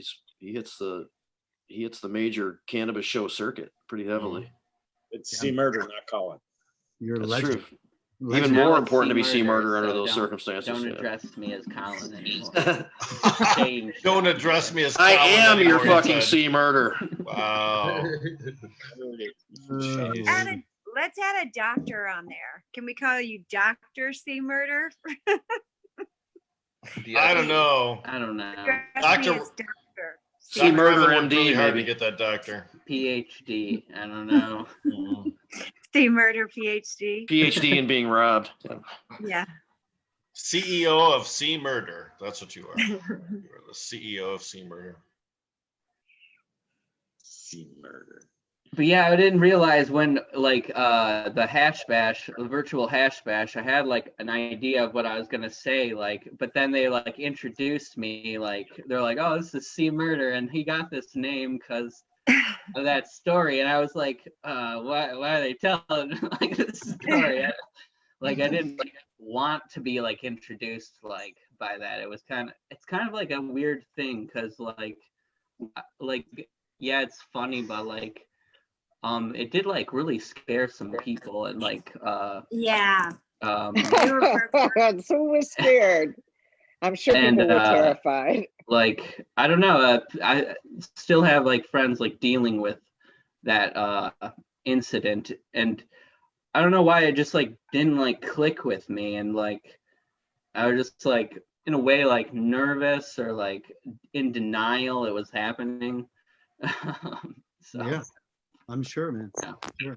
I've been robbed a couple times, and I didn't understand. I mean, you just don't realize it's not part of your normal life. And when somebody appears in your face with a gun or just, in a wrong spot, you react. I mean, that was just normal behavior. We were just teasing you. Yeah, I know. I know. Because we love you. That's why. I know. But I just didn't expect it was gonna be like boom. No. Colin, you Guys have been no through some very pleasant robberies. When I get robbed, I get thrown to the ground immediately. So I got robbed in I LA. got a gun to the head twice. Right to the head, right here with the gun.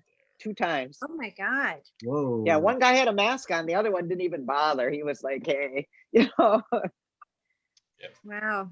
I was robbed in Los Angeles on the street, walking to a bus at night, and I ended up getting $1 back from my my robbers, and they let me keep my wallet. And so you go to home? yeah, it was Wow. quite an adventure. How did you Doesn't get sound $1 back? What are you talking about? I was walking down to catch another bus, and this guy came up behind me with a younger kid, just a white T-shirt on, and asked me where I was going. And I just kept walking, acting like I, didn't hear him, just trying to ignore him and keep, eventually he got up right in front of me and he said, you don't know where the fuck you are. Give me your fucking wallet. And I looked around and I just went into this kind of defense mode where I acted like I was tripping. And I said, hey man, I'm tripping out right now. Give me a break. I'm looking around for cops, looking to see if a cop car is going to drive by. Nothing's happening.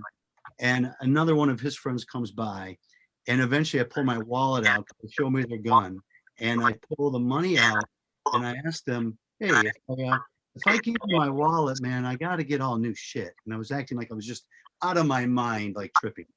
And and they said, keep your wallet. And they took my money, and I was still kind of like playing the part. I felt like I was like playing this part of this person tripping.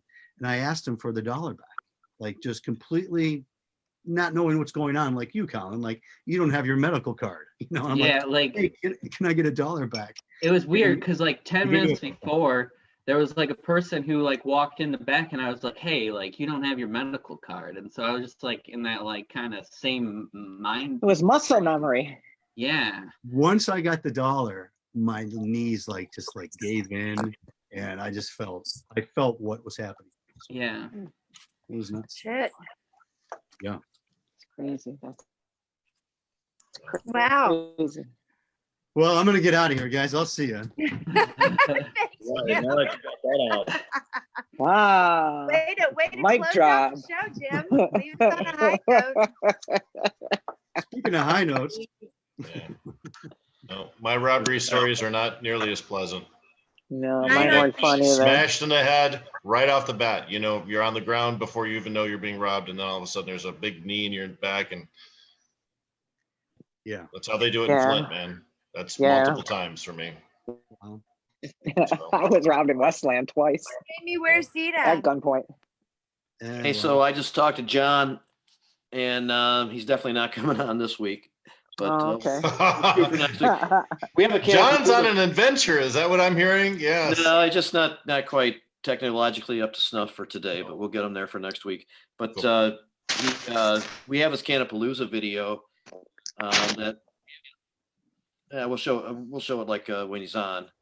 But we definitely want to talk to him about the real possibility that at least in the way that he was hoping. Probably not going to take place this year, or definitely not in August.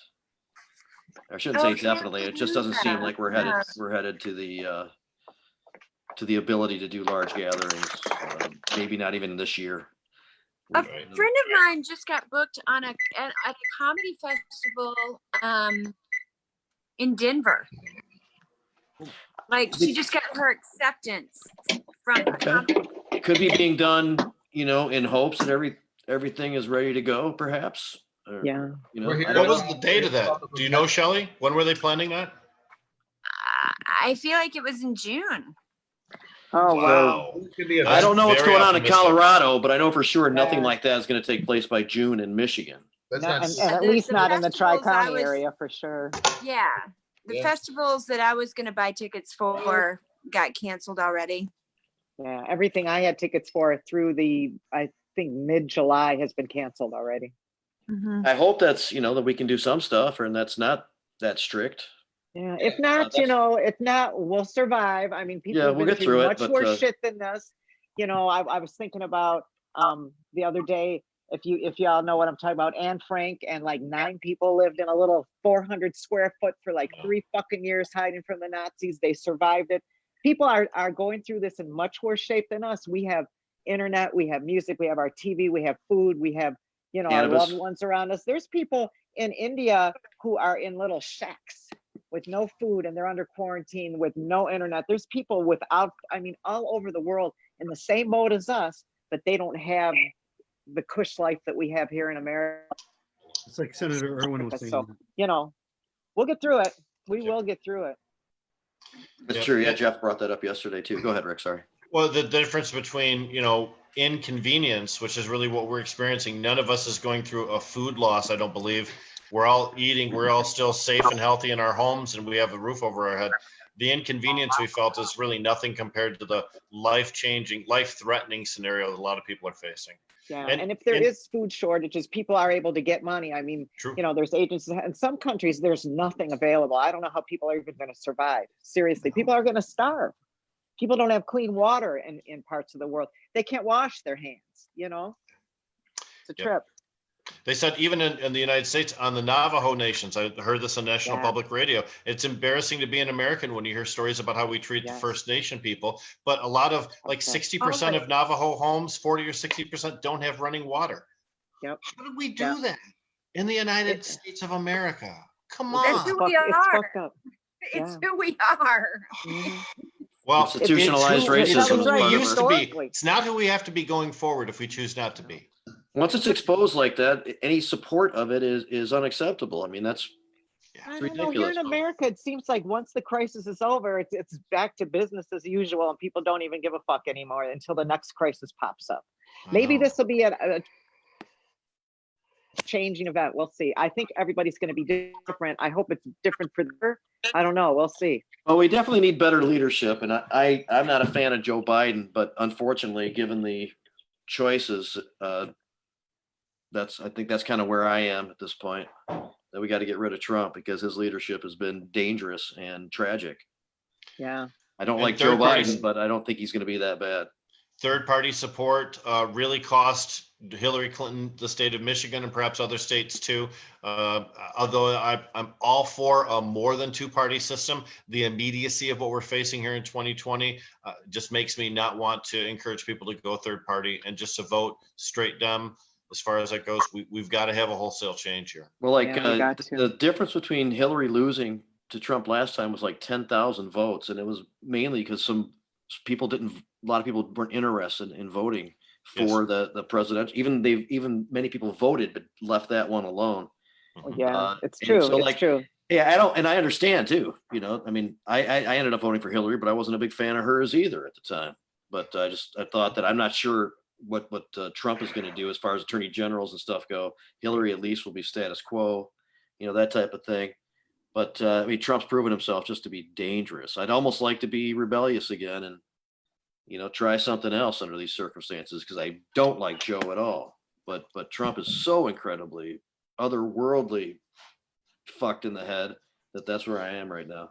When we look at people who are traditional Republican voters, old people, people with money, you might imagine doctors, lawyers, politicians, things like that. A lot of those folks are seeing the hypocrisy in Trump's words related to the coronavirus crisis.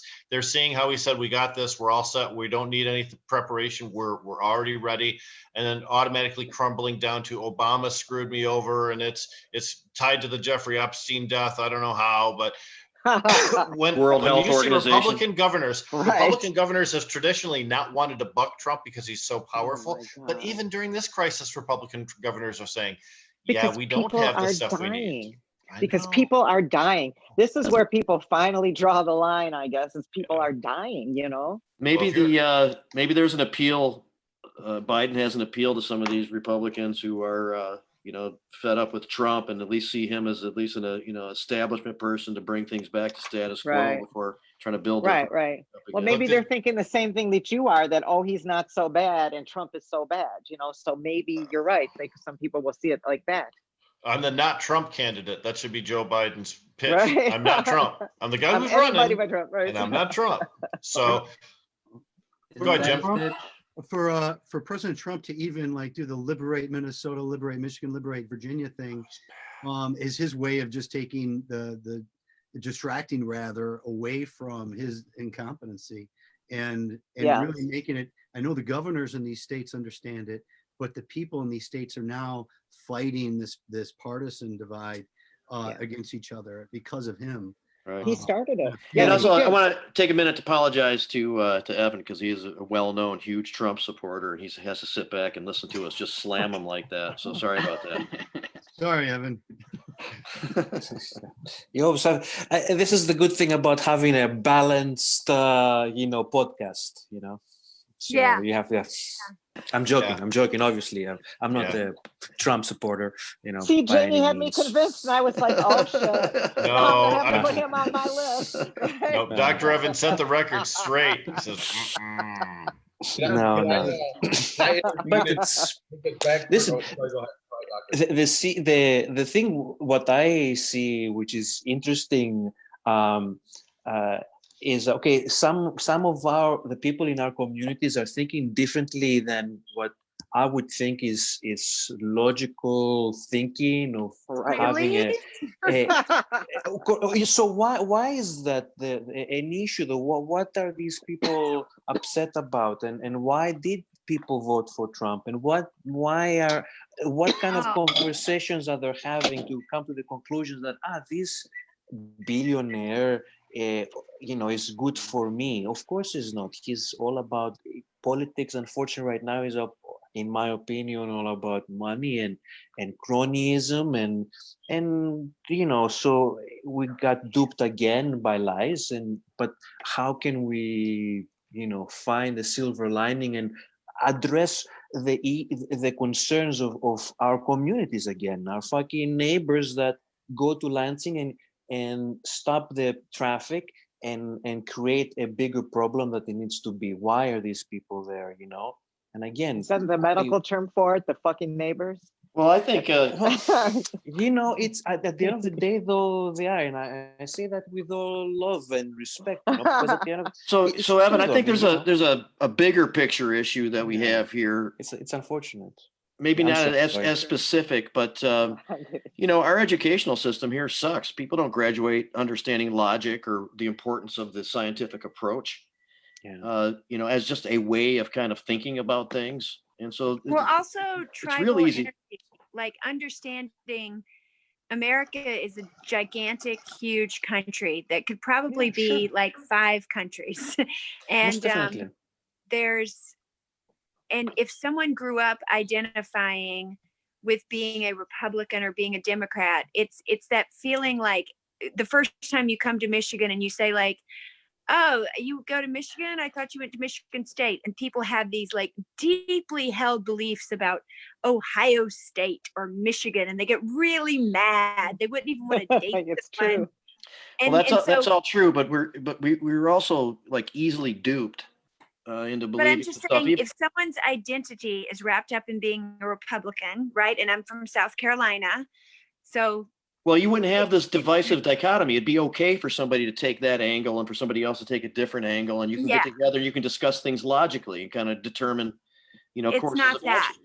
It doesn't work like that, and that's in part, I think, because people are prepared properly when they're younger. So I guess one of what I was going to get to, Evan, you came up through a different educational system altogether, and most developed educational systems around the world are not most, but many are better than ours. Well, I mean, notice that since you've been here. I finished high school in Greece, and then I came for my undergrad and my graduate degrees in the United States. So, and at the end of the day, we still, again, like the University of Michigan, just around the corner here, top of the world as far as the research and so we have the expertise. University levels are very high, very high exactly. university levels. And you have people from all over the world there, including coming from Greece and other places too. But I mean, like our grade school system here is kind of more of what I was K through 12 is terrible. Higher education is great.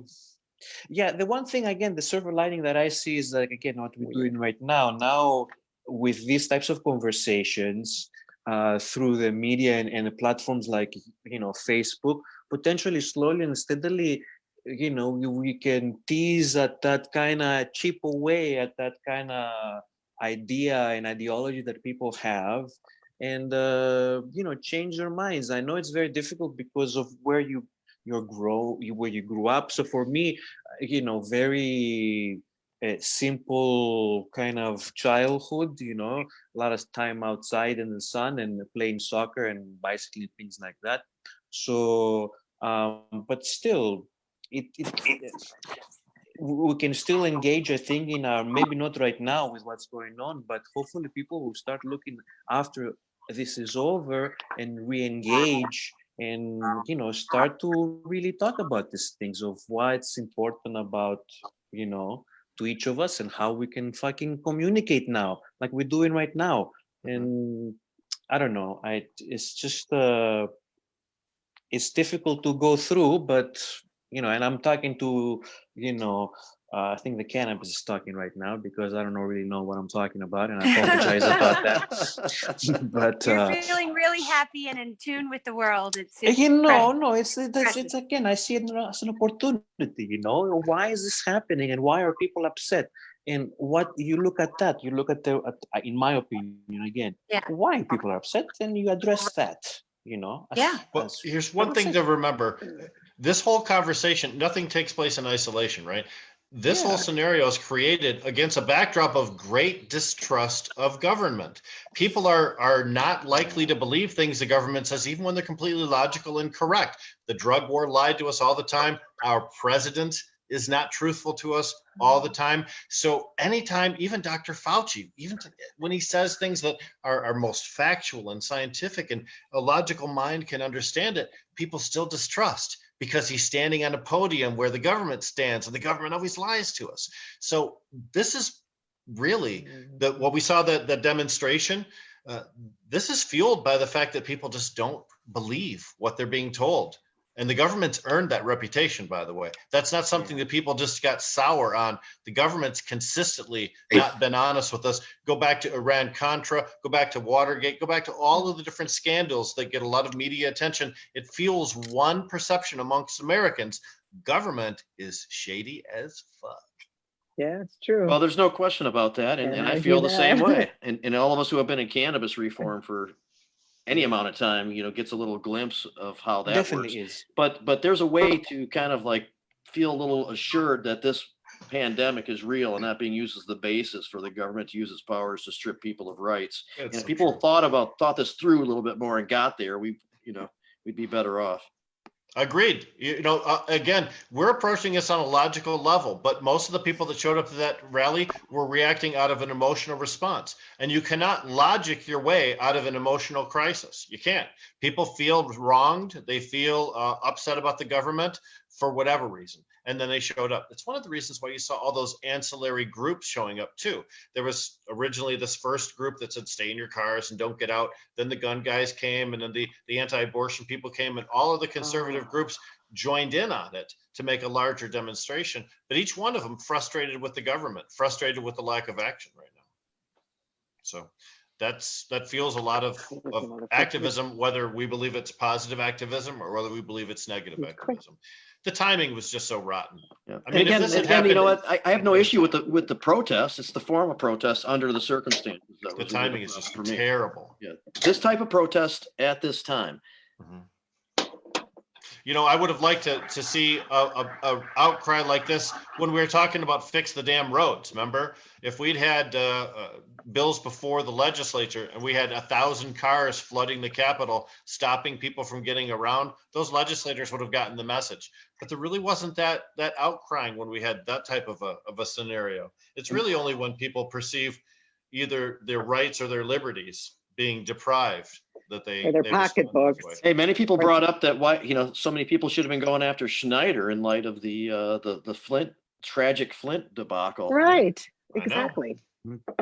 That's the People type of thing where there's abuse of government that didn't step in to help out the people. Gretchen is actually, again, I don't like every single thing, but she is stepping up to preserve the health and welfare of our population, which is one of her jobs right now. And this is unprecedented time. So it's really rough. She's a strong leader right now. I give her. I think she's showing tremendous leadership. I really do. Just saw a poll that said 70% of Michiganders feel she's doing a good job handling the crisis. So that shows us that we're not in the minority when we say we support her. Could you imagine Bill Schuette? No.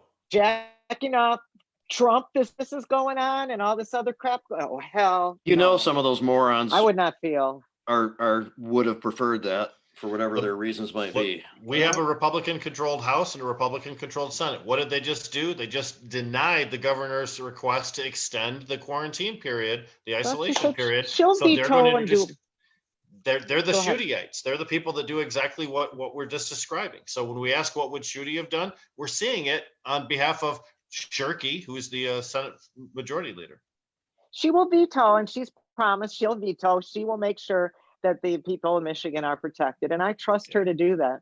Me too. I really, I just read a press release that the Wayne County Circuit Court and all the courts like below it are going to be postponed until August 17th. Wow. And Virginia already has a stay-at-home order until June like 4th or something like that. Yeah. So I feel like it's going to be a little while. I like taking a 14-day approach and keep reevaluating as you go, Well, the concept of having a Let's see what happens. staggered restart makes sense. I think everybody talked about that even before the Trump administration announced it. Certain people get their jobs restored if they're not retail, if they work in areas where they're not likely to have contact with other people on a regular, and then the next level, and then the next level. You slowly reopen the economy back up as opposed to just flicking a switch. But what we're really seeing is the federal government not stepping up to help supply the states with the things they need in order to provide testing, swabs, reagents, things like that too. Obviously, Zeta has made an appearance, so we'll go to Jamie. I've put her out on the promos a couple of times and said people are gonna tune in just to see her, and a lot of people agreed with it and everything. But the first day was the first day by Deb for somebody to actually ask where she is. I did. Right when Was I got on. was that you? Okay. I thought it was Deb, but it was you. All right, sorry. No. I miss her. Yeah, Hi, I've seen you, so I Z. can just look at you in there. Aw, Hey, baby. Dude. Oh she's my so God. cute. Come on. Nobody rubs me like that. I want her. Not over to Jamie's house. Sucks to be me, Yeah. I guess. No, I'm not going to Jamie's house so I can get rubbed like that. No, I'm not going to do Talking about Belly rub? yeah. Baby. Oh, you Just puppy. wrap He's got up the your same microphone eyes. and head over there. Same exact eyes. Please. that. Jamie, keep talking so we can pay Zeta. attention to Zeta. Oh, okay. Maybe Zeta should start talking. Yeah. Zeta. what do Zeta, you're you getting a think lot of about extra all attention right this? now. Zeta. How come I love Michael's you. blank? I still see Michael's blank. Well, he's thing there. logged in, but he went to go take care of Nate and then Aw. never came back on. But he's still here, I guess. He could turn his stuff back on and be on with He us. forgot. He's posting stuff on Facebook. So he's busy doing something else, and obviously He he's busy forgot promoting about us. Planet. So Planet Green Trees is on 8:00 Thursday night. Thursday. He's probably promoting that in defiance of being on here. No, he went upstairs and he forgot that he was still on the show and just forgot. And in defiance, yeah. He's on his phone and the show's logged into his computer, so that's probably what's going on. Yep. That's what I'm okay. saying. Before we do run out of time, it's kind of coming down on the end of the show here. Yeah. I wanted to just put a word in there for John Schickler, who commented on our video right now, which is live on Facebook. He said that he's still planning on going forward with Cannapalooza out there in Hubbard Lake for 2020. So, Oh, when is Wow. it? When is it? Well, that I'm sure that's the plan. It has not been ruled out, but there is a possibility that as things unfold, it won't include the ability to gather like that. That's all. It's the second weekend It's in August. in August, I believe. So we'll have him on and we'll talk third. about that. That'll be an interesting thing to discuss when we finally get him on here. And hopefully it will go on. I want it to, and I want to feel I love comfortable and that safe affair. going there, That's- but It's fun. it kind of It's the depends best on event. and when it does happen, whether it's August as they plan or later, it will be great no matter what. But we'll just have to see how things really unfold here. That's out of our control. That's data. That's what we were talking about. That's science This that we year look it'll at still to be make those fine. determinations. That's not just somebody deciding, on a whim that it's okay to have these rights this day or not, or something like that. So, right. John also added "fuck Bill Schuette." Nice. Yes, That's all right. the theme Well, of there the we go. Planet Green Tree so show. yeah, that's a lot more see? common on Planet Green Cheese, especially Yeah. when Jim during his introduction makes it well But known. it does spill over because we absolutely agree with that sentiment. Yes, Bill Schuette, if you're watching. Yeah, sorry, Bill, but not sorry. Very happy that you're not our governor right now. Or he was going to run for a Supreme Court justice position at one point too, which was shut down shortly after he made the That was announcement. just ridiculous. Thanks for trying to put me in jail. Stop, You didn't do it. Oh yeah, and they would have the lawyers from the Attorney General's office on these cases. Rick was in one. Many people were. Many people that Michael's representative fought against were against Attorney General lawyers, and they aren't acting as regular prosecutors of the county. One of the reasons that they're there sometimes because the county prosecutor didn't want to take on the case or ask for this additional help, but they are never allowed to like reasonably end a case. Like we're not going to go anywhere. We've already exhausted everything. Let's just figure out something that makes sense and move on. He would never give those people that ability, and every case just got exhausted way out past the point that it needed to have some kind of resolution for the people involved, and really ruined a lot of people's lives with that alone. There's a prosecutorial strategy that says you can just wear someone down financially.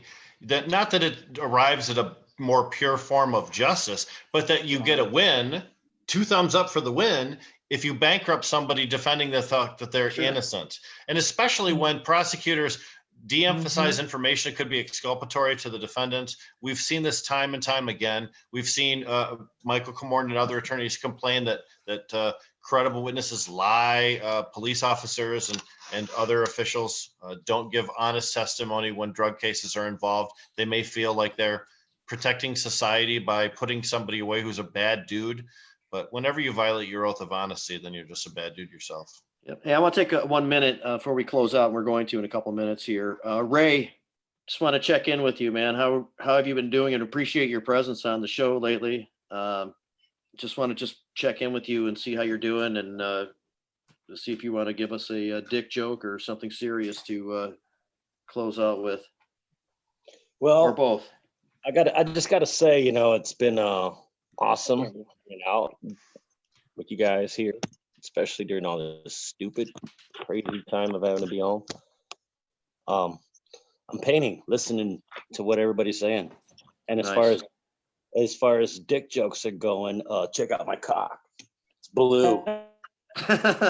Oh, sweet. The color's drained from your balls into the shaft, it looks like. Wow. Also fuzzy, which is really weird. But everything I heard was true. That's a quarantine dick beard. Everything. Not Owlette, man. Yeah, there it is. Like that. It's a dick dread. It's a big dick dread. I'm catching up. I'm just trying to catch up, guys. Hope this ain't Nice. It might be a copyright violation. I'm not sure. I'm very happy, and it was so important that we checked in with Ray before the other show. I appreciate that. Thanks, Ray. All I got to say is just notice the color contrast. We can get along. Okay. All right. Orange and blue people. Don't let them do you that. Orange and blue people unite in commonality. Hey, Evan, thanks for being a guest with us today, man. Really appreciate it. Really like a lot of stuff that you have to say and your take on stuff. Do you want to do something similar to Ray, or leave us with it? I'm just happy that I'm part of the conversation, and thanks for being able to have a community again, and friends. So we'll have you back on soon, man. I appreciate your participation. Thank you. Man. You got a dick phallic. You got some sort of Still dick. meeting up at the Yellow House in a couple hours. Any dick jokes? Yeah, I wish. The Yellow House, But Well, you got a week. You got a week to put something together. Hey, is anybody out? Jim, anything you want to leave us with? Hey, take care. Be safe. Excellent. Shelly, What? anything you want to leave us with? We're going to wind it down here. Oh, no. Okay. I love Zeta. Love you guys. Thank Love you. you. Zeta loves you too. Yeah, I love you. All of you. Colin? Nope, I can't follow Ray. No decriminalized nature action immediately, I assume, because we're all locked up and we need to kind of get back out in the world and get stuff moving again before we have some more developments there, probably, I assume. But Yep, kind of in that position right now. yeah. We'll let you know, me and Sorry. Jim. Okay. Yeah, I'm sure you no, will. we're just everybody stay safe. Don't take any chances. We'll meet again next week, I guess. Thursday and for some of Planting us. green trees. Yeah, Thursday Yeah. and Monday nights. I think it starts at, it used to be 10, but now it looks like they're starting at 9, Medical Mondays. Wow. And we might go to YouTube Expanded as well show. as Facebook in the future too. So that's something to possibly look out for. Cool. And Rick, what do you got, man, to close us out with? Rick, are you there? Is he frozen? He just left. He just dipped out.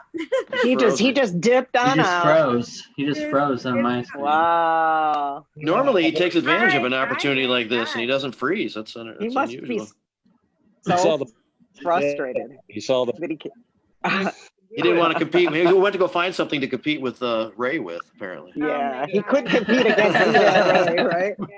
quick, grab a paintbrush. Michael never made it on. I wish he would have, but we'll have him back on for sure. And you can catch him on Planet Green Trees on Thursday night, too. Right. And that was a great show last Thursday night. People should watch that, though. There was a lot of good stuff. We talked a lot about the COVID-19 scenario and a lot of exchange between the group that night. That was a good one. Have another good one Thursday night. We'll have another good Jazz Cabbage Cafe next week. And as far as I am concerned, I think that concludes our show for this evening. And thanks to everybody who participated, everybody who watched. Thanks a lot, guys, for tuning out. Have a good day, everybody. Bye. Happy Mushroom Day. Yay. Mushroom Day. Bye.